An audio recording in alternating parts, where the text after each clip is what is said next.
Hi, we're here with Karin Haley from the Indianapolis Cultural Trail, and we're here to talk today about the Indiana Pacers Bike Share.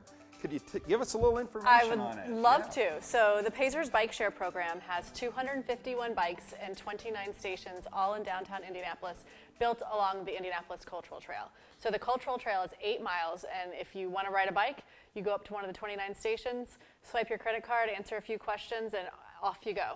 You can check the bike into any of the stations. You can check another bike out at any of the stations, and it's just a great way to get around downtown Indianapolis and explore our city. How are the boomers enjoying this experience? They are loving it.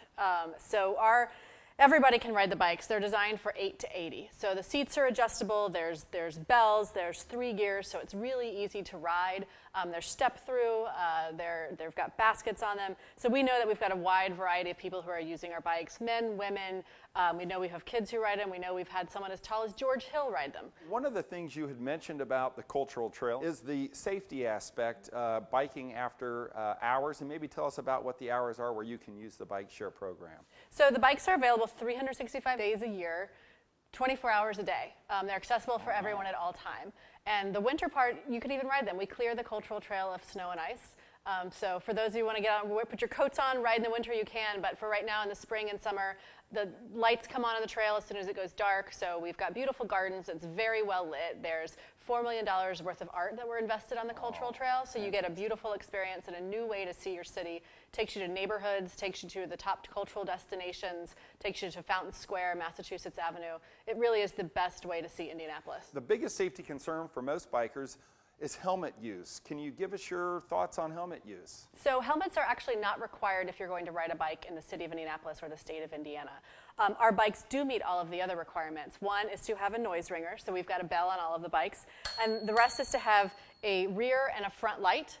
And when you start to pedal on these bikes, those lights turn on automatically. So we meet all the safety requirements. So we encourage people, if they want to wear a helmet, bring a helmet, or there's several bike stores downtown listed on our website if you want to rent one while you're downtown. And I know that you guys are involved in several different programs. You want to hit on maybe the top 1, 2, or 3 programs that the community's enjoying just as much as our bike share program? My favorite is our new Indianapolis Cultural Trail food tours. So we have a great food scene in Indianapolis, and most of those restaurants and those hot chefs are located on the Cultural Trail. Awesome. So Indy Cultural Trail food tours gives you a full, delicious meal. You get to try all these great restaurants. You get an excellent tour guide, and you get to learn about the Cultural Trail, maybe walk off or bike off some of those calories as you're walking. And we've got different distances: biking, walking, short, long trails. Really, there's something for everyone, and it really allows you to experience the great food scene in our city. All right, so Karin, I've checked in downtown. I've got my bike. Tell me a little bit about the nuances of the bike share program and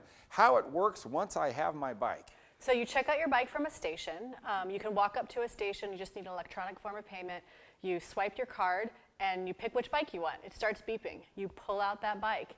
And then you can go anywhere you want in downtown Indianapolis. And with 29 stations, you check your bike into the nearest station when you get to where you're going. So if you wanted to start maybe downtown on Washington Street, our busiest station is Washington and Meridian, check out that bike right on the Cultural Trail down to Virginia Avenue. We have 3 stations on Virginia Avenue. Check your bike in. You hear it beep 3 times, you know it's in, and then go off, have a great lunch. So then it locks when it beeps. Okay, it locks. Gotcha. The bikes also have secondary locks, so you can very easily lock these to something else. We do encourage people to lock their bikes in stations because it's just convenient and easy. And bike share is like library for bikes. So you have access to all 250 bikes in the system.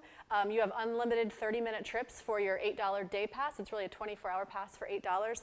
And so we want you to ride basically from station to station, or ride until you're right about 30 minutes, check it in, check it right back out, and keep going on your way. So it's a great way to be downtown on a bike and not worry about what you do with your bike. We know that it's $8 to rent it for 24 hours. Are there memberships or things like this that people can do so they don't have to necessarily swipe their card every time? So I think it's the best deal in town, yes. But $80 gets you an annual pass. And when you have an annual pass, you get a card, and you just go straight to the dock, check it. There's no swiping. It's very convenient. There's also monthly passes that are $15 a month. And again, the passes and the 24-hour access, it gives you unlimited 30-minute trips within that year, that month, or that 24 hours which you purchase the pass. Karin, thank you so much for giving us all this information about the Indiana Pacers Bike Share Program, the Indianapolis Cultural Trail, and we'll look forward to seeing you on the trail. This is Glenn Bill for Boomer TV.